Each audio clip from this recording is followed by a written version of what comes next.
Ladies and gentlemen, how do? We're back on the YPVS 350 engine and looking at the hot rods crankshaft, which I recently purchased to go into the bike.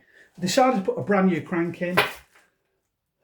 If you put a reconditioned crank in, you're still using some of the old parts. It doesn't burr well with me, and very often it gets quite costly. So just always look at your options for a brand new crank.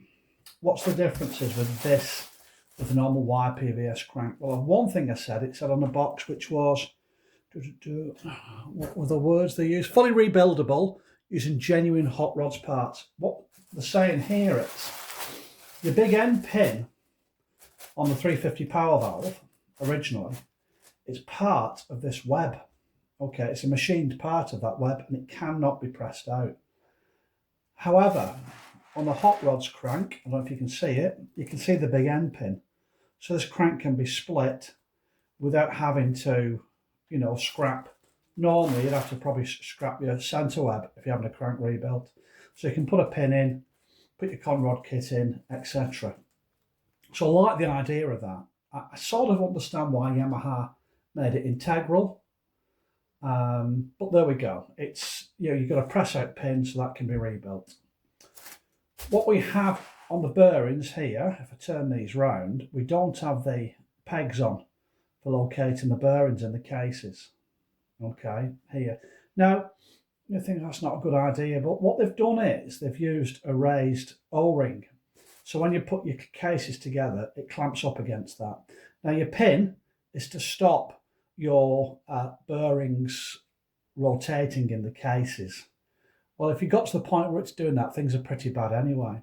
I like the idea of the O-rings better on a road bike than having those locating pins.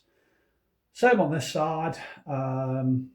Over here, which is the drive side, isn't it? Drive pinion. You'll still have your half circle locating. Your locating clip, which goes in between the cases and here. So you've still got that, but everywhere else, if they don't use it, they just use the O-ring, which will get clamped together on the cases. And like I said, I really like the idea of that. This will be going back in the engine shortly. I've got to do a modification to the top cases to fit the mechanical rev counter drive, which this engine, although it's a 3.1K, it doesn't have that drive installed, so it's a slightly later motor. So I'm going to retrofit it because it's going into an LC2, which is the first version, which is a mechanical tacho. So I've got the parts to convert that back. I'm just cleaning the case up, ready to do that. Just thought I would show you the crankshaft. I'll show you it sat in later and just point something out, which is a common mistake, which hopefully most people have been able to picked up on and they don't have that issue anymore. But I still see the questions being asked about a certain aspect of putting your crankshaft in, which I'll cover on the next video.